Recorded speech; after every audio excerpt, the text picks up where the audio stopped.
ಎಲ್ರಿಗೂ hi. So blog start ಮಾಡೋ ಹೊತ್ತಲ್ಲಿ ಮುದ್ದು ಬಾಚಂಗಿ ತೊಗೊಂಡು ತಾನೇ ತಲೆ ಬಚ್ಕೋತೀನಿ ಅಂತ ಕೂತಿದ್ದಾನೆ. ಸೊ ಎಷ್ಟು ಚೆನ್ನಾಗಿ ಅವನು ಅಬ್ಸರ್ವೇಷನ್ ಮಾಡಿದ್ದಾನೆ ಅಂತೆಲ್ಲ ನೋಡಿ. ಆ ತಲೆ ಬಾಚಂಗಿ ತೊಗೊಂಡು ಕನ್ನಡಿ ಮುಂದೆ ಹೋಗಿ ತಲೆ ಬಾಚ್ಕೋಬೇಕಂತೆ, ಅವನೇ ಬಾಚ್ಕೋಬೇಕಂತೆ. ನಾವು ಬಾಚಿದ್ರೆ ಅವ್ನಿಗೆ ಇಷ್ಟ ಆಗಲ್ವಂತೆ. ಸೊ ಎಷ್ಟೆಲ್ಲ ಮಕ್ಕಳು ಅಬ್ಸರ್ವೇಷನ್ ಮಾಡ್ತಾರಲ್ವ. ಸೊ ಅವನು ಇನ್ನು ತರಲೆ ಅಂತೂ ಒಂದೆರಡು ಇರಲ್ಲ, ಸುಮ್ಮನೆ ಎದುರಿಸ್ತಿದ್ವಿ ಸ್ಟಿಕ್ ಇಟ್ಕೊಂಡು. ಎಷ್ಟು ಚೆನ್ನಾಗಿ ಎದುರ್ಕೊತಾ ಇದ್ದಾನೆ. ನಾನು ಮಾಡಲ್ಲ ಅನ್ನೋ ಥರ ಅಳ್ತಾ ಇದ್ದಾನೆ. ಎಷ್ಟು ಚೆನ್ನಾಗಿ ಎದುರಿಸ್ತಿದ್ದೆ ನಾವು. ಅವ್ನು ಎಷ್ಟು ಕ್ಯೂಟಾಗಿ ಏನಾದರೂ ಹೊಡಿಯೋಕ್ಕೆ ಶುರು ಮಾಡಿ ಅಳೋಕ್ಕೆ ಶುರು ಮಾಡಿಬಿಡ್ತು.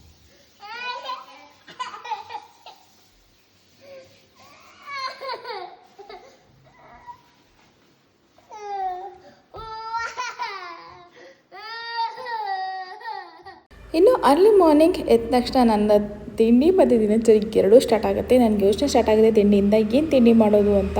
ಆ್ಯಂಡ್ ನಾವು ಇರೋದೇ ತುಂಬ ಲೇಟು, ಯಾಕಂತಂದರೆ ನಾವು ನೈಟ್ ಮಲಗೋದು ಲೇಟು. ಮುದ್ದು ಅವ್ರ ಜೊತೆಗೆ ಮಧ್ಯೆ ಹೇಳ್ತಾ ಇರ್ತಾನೆ, ಅವನಿಗೆ ಮತ್ತೆ ಮಲಗಿಸ್ತಾ ಇರಬೇಕು ಎದ್ದು. ಸೊ ಹಾಗಾಗಿ ಸ್ವಲ್ಪ ನಿದ್ದೆ ಇಲ್ಲ, ಡಿಸ್ಟರ್ಬ್ ಆಗಿರುತ್ತೆ ಅಂತ ಹೇಳಿ ಸ್ವಲ್ಪ ಜಾಸ್ತಿನೇ ಮಲ್ಕೋತೀವಿ. ಆ್ಯಂಡ್ ಈಗ ಸದ್ಯಕ್ಕಷ್ಟೇ ಮುಂದೆ ಹೋಗ್ತಾ ಬೇಗ ಹೇಳಬೇಕು. ಆ್ಯಂಡ್ ಅದು ಎದ್ದ ತಕ್ಷಣ ಮುದ್ದೆ ಪ್ರಿಪೇರ್ ಮಾಡ್ತಾಯಿದ್ದೀನಿ. ಯಾಕಪ್ಪ ಅಂತಂದರೆ ತುಂಬ ದಿನ ಆದಮೇಲೆ ಅವ್ರಿಗೆ ಮುದ್ದೆ ಅರ್ಲಿ ಮಾರ್ನಿಂಗ್ ಮುದ್ದೆ ಮಾಡೋಣ ಅಂತ. ಕಾರಣ ಇಷ್ಟೇ, ಅವರು ಮುದ್ದೆ ಕೊಟ್ಟರೆ ನನಗೆ ಇಷ್ಟವಾದಂಥ ತಿಂಡಿ ಮಾಡ್ಕೋಬೋದು ಅಂತ. ಯಾಕಂದರೆ ನನ್ನ ಹಸ್ಬೆಂಡ್ ತುಂಬ ಚೂಸಿ, ಯಾವ ಥರ ತಿಂಡಿಗಳನ್ನ ಚೂಸ್ ಮಾಡೇ ತಿನ್ನೋದು. ಸೊ ನಾನು ಆ ಥರ ಅಲ್ಲ. ಸೊ ನನಗೆ ಎಲ್ಲ ಥರ ತಿಂಡಿನೂ ತಿನ್ನಬೇಕು. ನನಗೆ ಶಾವಿಗೆ ಉಪ್ಪಿಟ್ಟು ಪೊಂಗಲ್ ಅಂದರೆ ತುಂಬ ಇಷ್ಟ. ಸೊ ನಾನು ಶಾವಿಗೆ ಉಪ್ಪಿಟ್ಟು ಮಾಡ್ಕೊಳ್ಳೋಣ, ಅವ್ರಿಗೆ ಹೇಗೋ ಸಾಂಬಾರು ಮಾಡಿದ್ನಲ್ಲ, ಸೊಪ್ಪು ಸಾಂಬಾರು ಅಂತ. ಹಾಗಾಗಿ ಬಿಸಿ ಮುದ್ದೆ ಮಾಡ್ಕೊಡ್ತಾಯಿದ್ದೀನಿ ಮಾರ್ನಿಂಗು. ಆ್ಯಂಡ್ ಅವ್ರಿಗೆ ತುಂಬ ಇಷ್ಟ ಮಾರ್ನಿಂಗ್ ಮುದ್ದೆ ತಿನ್ನೋದು. ಬಟ್ ನನಗಂತೂ ತುಂಬ ಕಷ್ಟ, ನಿದ್ದೆ ಬರುತ್ತೆ ಅಂತ ಒಂದು ರೀಸನು. ಬಟ್ ತುಂಬ ಚೆನ್ನಾಗಿರುತ್ತೆ ಅರ್ಲಿ ಮಾರ್ನಿಂಗ್ ತಿಂದರೆ. ಅವ್ರಿಗೆ ಚೆನ್ನಾಗಿರುತ್ತಂತೆ, ಬಟ್ ನನಗೆ ಚೆನ್ನಾಗಿರಲ್ಲ. ಯಾಕೆಂದರೆ ಮುಂಚೆಲ್ಲ ಸ್ಕೂಲ್ ಹೇಳ್ತಿದ್ರು ಮುದ್ದೆ ತಿಂದು ನಿದ್ದೆ ಮಾಡು ಅಂತ. ಆ ಥರ ಆಗಿಬಿಡುತ್ತೆ. ಸೊ ಬ್ರೇಕ್ಫಾಸ್ಟ್ ಇರಬೇಕು, ಲಂಚ್ ಎಷ್ಟಿರಬೇಕು ಅಷ್ಟೇ ಇರಬೇಕು. ಇಲ್ಲಾಂದರೆ ಡೇ ಫುಲ್ಲು ಸ್ವಲ್ಪ ಹೊಟ್ಟೆ ತುಂಬಿಟ್ರೆ ಡೇ ಫುಲ್ಲು ವರ್ಕ್ ಮಾಡೋದು ಕೂಡ ಪ್ರೆಷರ್ ಜಾಸ್ತಿ ಆಗುತ್ತೆ ಅಂತ ನನ್ನ ಅನಿಸಿಕೆ. But I don't know. But ಅವರನ್ನು ತುಂಬ ಇಷ್ಟಪಡ್ತಾರೆ ಮುದ್ದೆನ. ಹಾಗಾಗಿ ಅರ್ಲಿ ಮಾರ್ನಿಂಗ್ ಮುದ್ದೆ ಮಾಡಿಕೊಟ್ಟಿದ್ವಿ. ಆ್ಯಂಡ್ ನಾನಂತೂ ಒಬ್ಬರಿಗೆ ಅಥವಾ ಇಬ್ಬರಿಗೆ ನನಗೂ ಸೇರಿಸಿ ಸ್ವಲ್ಪ ಮಾಡಿರ್ತೀನಿ. ಸೊ ನಾನಾದರೆ ಮಧ್ಯಾಹ್ನ ತಿನ್ನೋಣ ಅಂಥೇಳಿ ಮಾಡಿಟ್ಕೊಂಡಿರ್ತೀನಿ. ಸೊ ಮುದ್ದೆನಾದ್ರೂ ಆರೋದ್ರೆ ತಿನ್ನೋಕ್ಕಾಗಲ್ಲ, ಬಿಸಿಯಾಗಿ ತಿನ್ನಬೇಕು. ಸೊ ರೆಡಿ ಆದ ತಕ್ಷಣ ಮುದ್ದೆ ತಿರುಗಿ ಅದನ್ನು ಬಿಸಿಯಾಗಿ ಕಟ್ಟಿದ್ರೆ ಅಷ್ಟೇ ಅದು ತುಂಬ ಚೆನ್ನಾಗಿರುತ್ತೆ. ನೀವು ನೋಡ್ಬೋದು, ಆರೋಗ್ಯದ ತಿನ್ಬೋದು. ಯಾಕಂತಂದ್ರೆ ಇದಕ್ಕೆ ಸ್ವಲ್ಪ ಮಜ್ಜಿಗೆ ಹಾಕ್ಕೊಂಡು ತಿಂದ್ರೆ ಅಂತೂ ಇನ್ನೂ ಸೂಪರಾಗಿರುತ್ತೆ ಆರೋಗ್ಯ. ಬಟ್ ಸಾಂಬಾರಿಗೆಲ್ಲ ಬಿಸಿ ಇದ್ರೇ ಚೆಂದ. ಅದರಲ್ಲಿ ನಾನ್ ವೆಜ್ಗಂತೂ ಹೊಸಮ್ ಅಂತ ಹೇಳ್ಬೋದು. ನಾನು ಮುದ್ದೆ ಕಟ್ಟೋ ಸ್ಟೈಲ್ ನೋಡಿಬಿಟ್ರೆ ಯಾರಾದರೂ ನಿಜ ಓಕೆ ಮಾಡ್ತಾರೆ ಅಂತ ಅನಿಸುತ್ತೆ ನನಗೆ.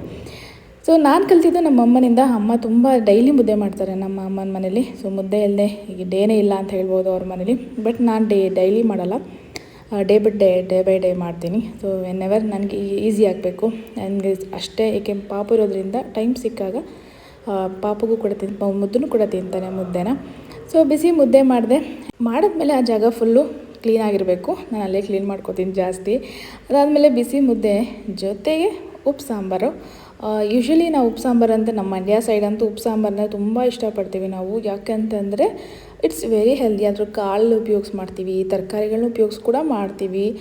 ಕಾಳುಗಳನ್ನ ಜಾಸ್ತಿ ತಿನ್ನೋದ್ರಿಂದ ಸೊ ದೇಹಕ್ಕೂ ಕೂಡ ಶಕ್ತಿ ಎಲ್ಲ ಜಾಸ್ತಿ ಬರುತ್ತೆ ಅಂತ. ಹಾಗಾಗಿ ನಾನಿವತ್ತು ಕಾಳು ಬಳಸಿ ಉಪ್ಪು ಸಾಂಬಾರು ಮಾಡಿದ್ದೆ. ಜೊತೆಗೆ ಸ್ವಲ್ಪ ಖಾರ ಹಾಕ್ಕೊಂಡು ತಿಂದರೆ ಸೂಪರ್. ಸೊ ನಮ್ಮಲ್ಲಿ ಫಂಕ್ಷನ್ಗಳಲ್ಲೂ ಕೂಡ ಮುದ್ದೆ ಅಂತೂ ಕಂಪಲ್ಸರಿ ಇದ್ದೇ ಇರುತ್ತೆ. ಫಂಕ್ಷನಲ್ಲೂ ಮುದ್ದೆನ ಮಿಸ್ ಮಾಡೋದೇ ಇಲ್ಲ. ಆ್ಯಂಡ್ ಅವ್ರಿಗೆ ನಾನು ಮುದ್ದೆ ಕೊಟ್ಟೆ. ಆಮೇಲೆ ಮುದ್ದುಗೆ ನೆಕ್ಸ್ಟು ಮುದ್ದು ತಿಂಡಿ ಅರ್ಲಿ ಮಾರ್ನಿಂಗ್ ಇದೆ ಸರಿ. ಸೊ ಸರಿ ಪ್ರಿಪೇರ್ ಮಾಡಿ ಅವನಿಗೆ ತಿನ್ನಿಸಿ ಆಮೇಲೆ ಅವ್ನು ನಮ್ಮ ಮನೆ ಕರ್ಕೊಂಡೋದ್ವಿ. ನಾನು ರಂಜು ಇವಾಗ ಆಚೆ ಹೊರಟಿದ್ವಿ. ಸೊ ಏನಪ್ಪ ವೆಹಿಕಲ್ ರೋಡ್ ತೋರಿಸ್ತಿದ್ದಾರೆ ಅಂದ್ಕೊಬೇಡಿ, ನಾವು ಆಚೆ ಹೊರಟ್ವಿ. ವೆದರ್ ಕೂಡ ತುಂಬ ಚೆನ್ನಾಗಿತ್ತು. ಎಲ್ಲಿಗೆ ಅಂತಂದರೆ ಸೊ ಅಣ್ಣೊಂದು ತೋಟ ಇದೆ, ಸೊ ಅಲ್ಲಿಗೆ ಹೋಗೋಣ ಅಂತ ಹೊರಟ್ವಿ. ತುಂಬ ವರ್ಷ ಆಗಿತ್ತು ನಾವಿಬ್ಬರು ಹೋಗಿದ್ವಿ. ಒಂದು 3 years ಆಗಿತ್ತು ಹೋಗಿ. ಬಟ್ ತುಂಬ ಗ್ಯಾಪ್ ಆಗಿದೆ. ನೋಡೋಣ ಹೇಗೆಲ್ಲ ಇದೆ ಅಂತ ಹೊರಟಿದ್ವಿ ನಾವಿವಾಗ. ಇವನ್ ಅದು ಬನ್ನೂರು ರೋಡಲ್ಲಿರೋದು, ಮಂಡ್ಯ ಮತ್ತು ಬನ್ನೂರು ರೋಡಲ್ಲಿ. ಸೊ ನಮಗಂತೂ ಡ್ರೈವಿಂಗ್ ಎಂಜಾಯ್ ಮಾಡೋಕ್ಕೆ ತುಂಬ ಖುಷಿ ಆಗುತ್ತೆ. ಬಟ್ ನನಗೇನಂತ ನನಗೆ ತುಂಬ ಇವರೆಲ್ಲ ಎದುರಿಸ್ಬಿಟ್ಟಿರ್ತಾರೆ ಇಂಚಿನ ಹಾಗೆ ಹೀಗೆ ಡ್ರೈವಿಂಗ್ ಕೇರ್ಫುಲ್ಲಾಗಿ ಮಾಡಬೇಕು ಹಾಗೆ. ಸೊ ನಾನು ಆದಷ್ಟು ಸ್ಲೋ ಆಗಿ ಹೋಗ್ತೀನಿ. ನನಗೆ ಫಾಸ್ಟಾಗಿ ಹೋಗೋಕ್ಕೆಲ್ಲ ಅಭ್ಯಾಸನೂ ಇಲ್ಲ. ಆ್ಯಂಡ್ ನನಗೆ ಅದು ಇಷ್ಟನೂ ಆಗೋಲ್ಲ. ಆ್ಯಂಡ್ ನಿಧಾನಕ್ಕೆಲ್ಲ ಎಂಜಾಯ್ ಮಾಡ್ಕೊಂಡು ನೇಚರ್ನ ಹೋಗ್ತಾ ಇದ್ವಿ. ವೆದರ್ ಅಂತೂ ಚಿಲ್ಡಾಗಿತ್ತು ಇಲ್ಲಿ. ಬಟ್ ಹೋಗ್ತಾ ಸ್ವಲ್ಪ ಸೆಕೆ ಸ್ಟಾರ್ಟ್ ಆಯಿತು ಅಲ್ಲಿ ಬಿಸಿಲಿಗೆ ಹೋಗ್ತಾ. ಇನ್ನೂ ಒಬ್ಬರು ಅಡ್ರೆಸ್ ಕೇಳಿದ್ವಿ. ಸೊ ಅಡ್ರೆಸ್ ಅಂತ ಸಕ್ಕತ್ತಾಗಿ ಹೇಳ್ತಾ ಇದ್ದಾರೆ ಅವರು. ಸೊ ಬ್ರೋ ಯಾಕೆ ವೀಡಿಯೋ ಮಾಡ್ತಾಯಿದ್ದೀರಾ ಅಂತೆಲ್ಲ ಕೇಳ್ತಾ ಇದ್ದಾರೆ. ಹಾಗಾಗಿ ಸೊ ನಾವು ಯೂಟ್ಯೂಬ್ಗೆ ಹಾಕ್ತೀವಿ ನೋಡಿ ಅಂತ ಕೂಡ ಹೇಳಿದ್ವಿ ಅವ್ರಿಗೆ. ಸೊ ಥ್ಯಾಂಕ್ ಯು, ಒಳ್ಳೆ ನೀಟಾಗಿ ಅಡ್ರೆಸ್ ಹೇಳಿದ್ದಕ್ಕೆ ಅವರು. ಆ್ಯಂಡ್ ಅಲ್ಲಿಂದ ಮೂವ್ ಆನ್ ಆದ್ವಿ. ಯಾಕೆಂದರೆ ನಾವು ಹೋಗಿ ತುಂಬ ದಿನಗಳೇ ಆಗಿತ್ತು ಇವನ್ ಹೋಗಿ ತೋಟಕ್ಕೆ ಅಂತ. ಕನ್ಫ್ಯೂಸ್ ಆಗಿತ್ತು ರೋಡು, ಬಟ್ ರೋಡ್ ಇದೆ, ಡಬಲ್ ರೋಡ್ ಕನ್ಫ್ಯೂಸ್ ಬಂದುಬಿಡುತ್ತೆ ಸಡನ್ನಾಗಿ, ಆಗೆಲ್ಲ ಗೊತ್ತಾಗಲ್ಲ. ಯಾಕೆಂದರೆ ಈ ಕಡೆಲ್ಲ ಬರೀ ತೋಟಗಳೇ, ಊರುಗಳೇ ಅಷ್ಟು ಕಮ್ಮಿ ಸಿಗೋದು. ಸೊ ನಾವಂತೂ ಡ್ರೈವಿಂಗ್ ಎಂಜಾಯ್ ಮಾಡ್ತಾ ಹೋಗ್ತಾ ಇದ್ವಿ. ಸೊ ಅಲ್ಲಲ್ಲಿ ಊರುಗಳು ಸಿಗ್ತಾ ನೋಡ್ಕೊತಾ ಹಾಗೆ ಮುಂದೆ ಹೋಗ್ತಾ ಇದ್ವಿ. ಆ್ಯಂಡ್ ಈ ಥರ ಹೋಗೋಕ್ಕೆ ತುಂಬ ಖುಷಿಯಾಗುತ್ತೆ. ಆದರೆ ಇಲ್ಲಲ್ಲ, ಇನ್ನೂ ಚೆನ್ನಾಗಿರೋ ನೇಚರ್ ಅಂತ ಇದ್ದರೆ ಮಳೆ ಬರ್ತಾ ಇರೋಂಥ ತುಂಬ ಚೆಂದ. ಬಟ್ ನನಗಂತೂ ಡ್ರೈವ್ ಮಾಡೋಕ್ಕೆ ಇಷ್ಟ ಆಗೋಲ್ಲ, ನನಗೆ ಏನಿದ್ರು ಕೂತ್ಕೊಂಡು ಎಂಜಾಯ್ ಮಾಡೋಕ್ಕೆ ಇಷ್ಟ. ಆ್ಯಂಡ್ ಹೋದ ತಕ್ಷಣ ನನಗೆ ಡ್ರ್ಯಾಗನ್ ಫ್ರೂಟ್ ವೆಲ್ಕಮ್ ಮಾಡ್ತು.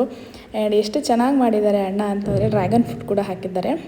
ಎಲ್ಲ ಕೂಡ ಚೆನ್ನಾಗಿರುತ್ತೆ. ಫಸ್ಟ್ ಸ್ಟೇಜಲ್ಲಿ ಡ್ರ್ಯಾಗನ್ ಫ್ರೂಟು, ಪಪ್ಪಾಯ ಎಲ್ಲ ಇದೆ.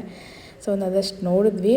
ಅದಾದಮೇಲೆ ಪೂಲ್ ಕೂಡ ರೆಡಿ ಆಗ್ತಾಯಿದೆ, ಅದೇನೋ ಅದು ಕೂಡ ರೆಡಿ ಆಗ್ತಾ ಬರ್ತಾಯಿದೆ.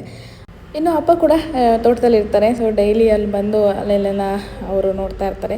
ಆ್ಯಂಡ್ ತೋಟ ಮಾಡೋದು ಸುಲಭ ಅಲ್ಲ, ಅದನ್ನು ಮೇಂಟೈನ್ ಮಾಡೋದು ಅಂತೂ ಇನ್ನೂ ಸುಲಭ ಅಲ್ಲ ಅಂತ ಹೇಳ್ಬೋದು. ಯಾಕೆಂದರೆ ಅಷ್ಟು ಶ್ರಮ ಹಾಕಬೇಕು ಇಲ್ಲಿಗೆ. ಒಂದು ಗಿಡ ಬರೋದಕ್ಕೂ ಕೂಡ ಅಷ್ಟೇ ಶ್ರಮ ಹಾಕಬೇಕು, ಆ ಗಿಡ ಒಂದು ಫಲ ಕೊಡೋ ತನಕ ಅದನ್ನು ಪಾಲನೆ ಪೋಷಣೆ ಮಾಡೋದು ಕೂಡ ಅಷ್ಟೇ ಇಂಪಾರ್ಟೆಂಟ್ ಆಗಿರುತ್ತೆ. ಇಲ್ಲಿ ಇವರು ಒಂದು ಐಡಿಯಾ ಉಪಯೋಗಿಸಿ ತೆಂಗಿನ ಮರ ಜೊತೆಗೆ ಅಡಿಕೆ, ಬಾಳೆ ಎಲ್ಲ ಹಾಕಿದ್ದಾರೆ. ಅವರಲ್ಲಿ ಹೇಳಿದಾಗೆ ಇಲ್ಲಿ ಸ್ವಲ್ಪ ಎಲ್ಲ ಅಂದರೆ ಒಟ್ಟೊಟ್ಟಿಗೆ ಇರೋದ್ರಿಂದ ಸ್ವಲ್ಪ ನಿಧಾನಕ್ಕೆ ನೋಡ್ಕೊಂಡು ಹೋಗಬೇಕು. ಆ್ಯಂಡ್ ಇವನ್ ಇಲ್ಲೆಲ್ಲ ಏಕೆ ಅಂದರೆ ನಿಂಬೆಹಣ್ಣು ಕೂಡ ಇದೆ. ಸೊ ನಿಂಬೆಹಣ್ಣು ಕೂಡ ಆಲ್ರೆಡಿ ಬಿಡೋಕ್ಕೆ ಸ್ಟಾರ್ಟ್ ಮಾಡಿದೆ, ಮುಳ್ಳೆಲ್ಲ ಇರುತ್ತೆ. ಸೊ ಅದು ನೋಡ್ತಾ ಮುಂದೆ ಹೋಗ್ತಿದ್ವಿ. ಇನ್ನು ಹಾಗೆ ಮುಂದೆ ಹೋಗ್ತಾ ಒಂದು ಬಾಳೆಹಣ್ಣು, ನನಗಂತೂ ಸ್ವಲ್ಪ ಕ್ರೇಜ್ ಜಾಸ್ತಿ ಈ ಥರ ಎಲ್ಲ. ನೋಡಿ ನಿಂಬೆಹಣ್ಣು ಎಷ್ಟು ಚೆನ್ನಾಗಿದೆ ಅಂತ. ಸೊ ಅಷ್ಟು ಚೆನ್ನಾಗಿದೆ, ಅದರಿಂದ ಅಷ್ಟೇ ಪರಿಶ್ರಮ ಕೂಡ ಇರುತ್ತೆ. ಯಾವುದು ಕೂಡ ಸುಮ್ಮನೆ ಬರಲ್ಲ. ಇನ್ನು ಅಲ್ಲೆಲ್ಲ ಅಡಿಕೆ ಎಲ್ಲ ಆಗಿರ್ಬೋದು, ಅದೆಲ್ಲ ಕೂಡ ಚೆನ್ನಾಗಿದೆ. ಬಹುಶಃ ಇದನ್ನು ನೋಡಿ ನಮ್ಮ ಅಣ್ಣ ಬರೀ ನೋಡ್ಕೊಂಡು ಹೋಗಿ ಬಂದಿದ್ರಾ, ಕೆಲಸ ಮಾಡೋಕ್ಕೂ ಬಂದಿದ್ರೆ ಆಗ್ತಿತ್ತು ಅಂತ ಅನ್ಕೋಬೋದು. ಕೆಲಸ ಮಾಡೋ ರೇಂಜಲ್ಲಿ ನಾವು ಹೋಗಿರಲಿಲ್ಲ ಬಿಡಿ, ಅದು ಬೇರೆ ಪ್ರಶ್ನೆ. ಅದರಲ್ಲೇ ಸ್ವಲ್ಪ ಕೆಲಸ ಇರುತ್ತೆ ಅದೇ ಡೈಲಿ. ಸೊ ಡೈಲಿ ಅಪ್ಪ ಬರ್ತಾ ಇರ್ತಾರೆ, ಕೆಲಸಗಳು ಕೂಡ ಅಷ್ಟೇ ಇರುತ್ತೆ. ಸೊ ನೋಡಿ ಎಷ್ಟು ಒಂದು ಕಡೆ ಹೋಗ್ತಿದ್ರೆ ಅಷ್ಟೇ ಬಾಳೆ, ತೆಂಗು ಎಲ್ಲ ಇವಾಗ ಬರ್ತಾಯಿದೆ. ಅಡಿಕೆ ಕೂಡ ಇರೋದರಿಂದ ಅಡಿಕೆ ಮರಕ್ಕೆ ಯಾವಾಗಲೂ ಕೋಲ್ಡ್ ವೆದರ್ ಇರಬೇಕು, ಕೂಲಾಗಿರಬೇಕು ಪ್ಲೇಸು. ಜಾಸ್ತಿ ಹಾಟಾಗಿದ್ದರೆ ಅಡಿಕೆ ಬರಲ್ಲ. ಸೊ ಹಾಗಾಗಿ ಆ ಗಿಡಗಳನ್ನ ಅಕ್ಕಪಕ್ಕ ಬೆಳೆಸಿರೋದು. ಯೂಶ್ವಲಿ ಬಾಳೆಹಣ್ಣಂತೂ ಆಲ್ಮೋಸ್ಟ್ ಎಲ್ಲ ಫಲ ಕೊಟ್ಬಿಟ್ಟು ಎಲ್ಲ ಹರಡಿ ಹೊಟ್ಟೋಗ್ಬಿಟ್ಟಿರುತ್ತೆ ಅದು. ಸೊ ಎಲ್ಲೆಲ್ಲೋ ಒಂದೊಂದಷ್ಟೇ ಇವಾಗ ಬಾಳೆಹಣ್ಣು ಬರ್ತಾಯಿದೆ. ಆ್ಯಂಡ್ ತೋಟಕ್ಕೆ ಹೋಗೋ ತಿಮ್ಮ ಆ ಥರ ಕಥೆಯಾಗಿದೆ ಅಂದ್ಕೋಬಹುದು. ಯಾಕಂತಂದರೆ ಅದು ಸುಮ್ಮನೆ ಜಸ್ಟ್ ಸಿಂಪಲ್ಲಾಗಿ ಹೋದ್ವಿ ಅಷ್ಟೇ. ಬಟ್ ಅಲ್ಲಿ ಒಳಗಡೆ ಹೋಗ್ತಾ ವಾ ದೇವರೇ ಅನಿಸ್ತು. ಯಾಕೆಂದರೆ ದಿನ ಅಷ್ಟೊಂದು ಕೆಲಸ, ಆಮೇಲೆ ಜೋಪಾನ ಹೋಗಬೇಕು ಕೂಡ ಒಂದು. ಇಂಥ ಕಸದಲ್ಲೆಲ್ಲ ಆಲ್ಮೋಸ್ಟು ಹಾವು ಎಲ್ಲ ಬರೋ ಚಾನ್ಸಸ್ ತುಂಬ ಇರುತ್ತೆ. ಸೊ ಅಕ್ಕಪಕ್ಕ ಗದ್ದೆಗಳಿರೋದ್ರಿಂದ ಇಲ್ಲಿ ಆಲ್ಮೋಸ್ಟ್ ಹಾವು, ನವಿಲು ಎಲ್ಲ ಬರುತ್ತೆ. ನೀವು ಎಷ್ಟೇ ಸೆಕ್ಯೂರಿಟಿ ಮಾಡಿದ್ರೂ ಇಲ್ಲೊಂದು ಸ್ವಲ್ಪ ಕೇರ್ಫುಲ್ ಆಗಿರೋದೇ ಬೆಸ್ಟ್ ಅಂತ ಅನ್ನಿಸ್ತು. ಸೊ ಒಂದಷ್ಟು ನಿಂಬೆಹಣ್ಣು ಕಿತ್ಕೊಂಡ್ವಿ. ಸೊ ನಾವನ್ನು ಸೀಬೆಹಣ್ಣು ಪ್ರಿಯರು. ಸೀಬೆಹಣ್ಣು ಅಲ್ಲೇ ಕಿತ್ತಿ ಅಲ್ಲೇ ತಿನ್ನೋ ತನಕ ಸಮಾಧಾನ ಇರೋಲ್ಲ.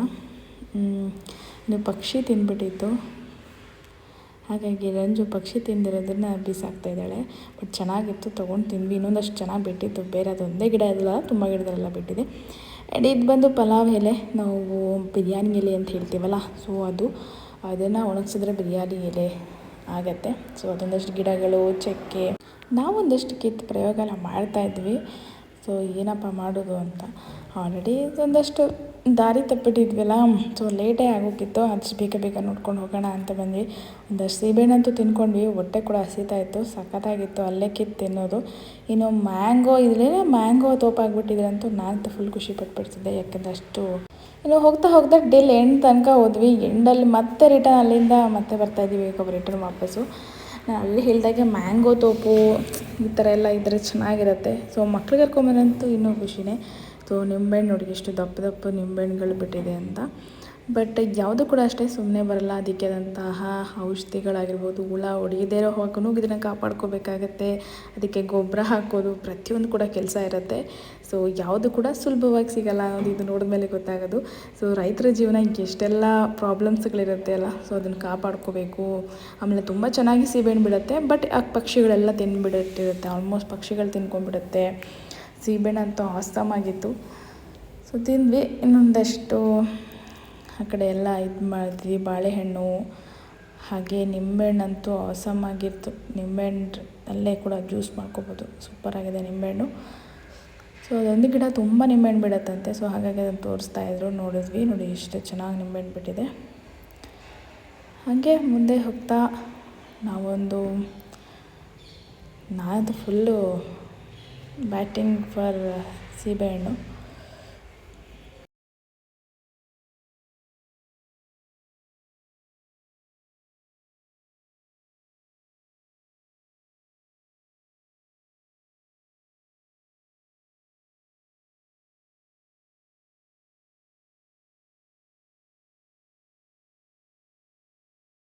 ಹಲಸಿನಣ್ಣು ಬಿಟ್ಬಿಟ್ಟಿದ್ರೆ ಆಗ್ತಿತ್ತು, ಒಟ್ಟಿಗೆ ಅದನ್ನು ಕಿತ್ಕೊಂಡು ಹೋಗ್ಬೋದಿತ್ತು ಅಂತ ಅನ್ಕೋತಾ ಇದ್ವಿ ಅಷ್ಟೇ. ಬಟ್ ಇಲ್ಲಿ ಹಲಸಿನಣ್ಣು ಮರ, ಎಲ್ಲ ಥರ ಮರಗಳು ಈಗ ಬರ್ತಾ ಇದೆ, ಚಿಕ್ಕ ಚಿಕ್ಕ ಸಸಿಗಳಿದೆ. ಸೊ ಮುಂದೆ ಬರ್ತಾ ಇದೆ. ಸೊ ಅಲ್ಲಿಂದ ಹೊರಟಕ್ಕೆ ಅಂತ ಬಂದ್ವಿ. ಆಮೇಲೆ ಒಂದಷ್ಟು ನೋಡಿ ರಂಜು ತೋರಿಸ್ತಾ ಇದ್ಲು ಇದನ್ನೆಲ್ಲ ಆಟ ಇದ್ವಿ ಮುಂಚೆ ಎಲ್ಲ, ಅಡುಗೆ ಅದು ಮಕ್ಕಳೆಲ್ಲ ಆಟಾಡ್ತಾಯಿದ್ರು ಅಂತ. ಬಾಳೆಹಣ್ಣು ಮನೆ ಮುಂದೆ ಒಂದು ಗೊನೆ ಬಾಳೆಹಣ್ಣು ಸಿಗುವಂಥ ಇದ್ದರೆ ಎಷ್ಟು ಚೆನ್ನಾಗಿರುತ್ತೆ ಅನಿಸುತ್ತೆ ಅಲ್ಲ. ಸೊ ವೀಳ್ಯದೆಲೆ ಅಂತೂ ನೋಡಿ ಎಷ್ಟು ದೊಡ್ಡದಾಗಿ ಬಿಟ್ಟಿದೆ ಅಂತ. ತುಂಬ ಚೆನ್ನಾಗಿದೆ ಇಲ್ಲಿ ವೀಳ್ಯದೆಲೆ. ಅದ್ರ ಜೊತೆಗೆ ಟೇಸ್ಟ್ ಕೂಡ ಅಷ್ಟೇ, ಅದು ತಿನ್ನೋಕ್ಕೂ ತುಂಬ ಚೆನ್ನಾಗಿದೆ. ಸೊ ಒಂದು ತೋಟದಲ್ಲಿ ಎಲ್ಲ ಇರಲಿ ಅನ್ನೋ ಕಾನ್ಸೆಪ್ಟಲ್ಲಿ ಅಣ್ಣ ಇದನ್ನು ರೆಡಿ ಮಾಡ್ತಿರೋದು. ಸೊ ಎಲ್ಲ ಥರನೂ ಇದ್ದರೆ ಮನೆಗೆ ಉಪಯೋಗ ಆಗುತ್ತೆ, ಜೊತೆಗೆ ತೋಟಕ್ಕೆ ಅವಾಗವಾಗ ಬರೋ ಥರನೂ ಆಗುತ್ತೆ ಅಂತ. ಒಂದಷ್ಟು ವೀಳ್ಯದೆಲೆ ಅಂತ ಕಿತ್ಕೊಂಡು ಅಲ್ಲಿಂದ ಮತ್ತೆ ಮುಂದೆ ಬರ್ತಾ ನೋಡೋಣ ಅಂತ. ಪಕ್ಷಿ ಗೂಡುಗಳು ಎಷ್ಟು ಚೆನ್ನಾಗಿ ಗುಬ್ಬಚ್ಚಿ ಗೂಡು ಕಟ್ಕೊಂಡಿದೆ ಅಂತ. ಸೊ ತುಂಬ ಸಿಗಲ್ಲ, ಇದು ಮುಂಚೆ ಸಿಗ್ತಿತ್ತು, ಬಟ್ ಇವಾಗಿದ್ದು ಸ್ವಲ್ಪ ಕಮ್ಮಿ ನನ್ನ ಕಣ್ಣಿಗೆ ಸ್ವಲ್ಪ ಬೀಳೋದು. ಹಾಗಾಗಿ ಗುಬ್ಬಚ್ಚಿ ಒಂದು ಒಳ್ಳೆ ಜಾಗದಲ್ಲೇ ಗೂಡು ಕಟ್ಟೋದು, ಅದಕ್ಕೆ ಗೂಡು ಕಟ್ಟಬೇಕು ಅನ್ನೋ ಜಾಗ. ಇನ್ನು ಇಲ್ಲಿಗೆ ನೀರು ಕೂಡ ಅಷ್ಟೇ, ನೀರು ಇಂಪಾರ್ಟೆಂಟ್. ಅಂದರೆ ಗಿಡ ಬರೋಕ್ಕೆ ನೀರು ಇರಲೇಬೇಕು, ನೀರು ಕೂಡ ವ್ಯವಸ್ಥೆ ಮಾಡಿದ್ದಾರೆ. ಅದರಲ್ಲಿ ಸೊಪ್ಪುಗಳನ್ನು ಹಾಕಿದ್ದಾರೆ. ಕರೆಂಟ್ ಬೇಲಿ ಇದೆ. ಯಾಕಪ್ಪ ಅಂದರೆ ಮುಂಚೆ ಎಲ್ಲ ಇಲ್ಲಿ ಫ್ರೂಟ್ಸ್ ಎಲ್ಲ ಬೆಳೆದಾಗ ಕಿತ್ಕೊತಾ ಇದ್ರು. ಸೊ ಅದೊಂದು ಕಾರಣ. ಆಮೇಲೆ ಪಕ್ಷಿಗಳು, ಕುರಿಮರಿಗಳೆಲ್ಲ ಬರೋಕ್ಕೆ ಶುರುವಾಯ್ತಿತ್ತು. ಹಾಗಾಗಿ ಒಂದು ಇರಲಿ ಅಂತ ಹೇಳಿದರು. ರಂಜು ಕ್ಯೂರಿಯಾಸಿಟಿ, ಏನಾದರೂ ಹೊಡೆಯೋದಿಲ್ಲ, ನಿಜವಾಗ್ಲೂ ಕರೆಂಟ್ ಹರಿಯುತ್ತಾ ಅಂತ. ಬಟ್ ಇದೆ, ಸೊ ಅದನ್ನು ಟೆಸ್ಟ್ ಮಾಡ್ತಿದ್ದಾರೆ ಅವರು.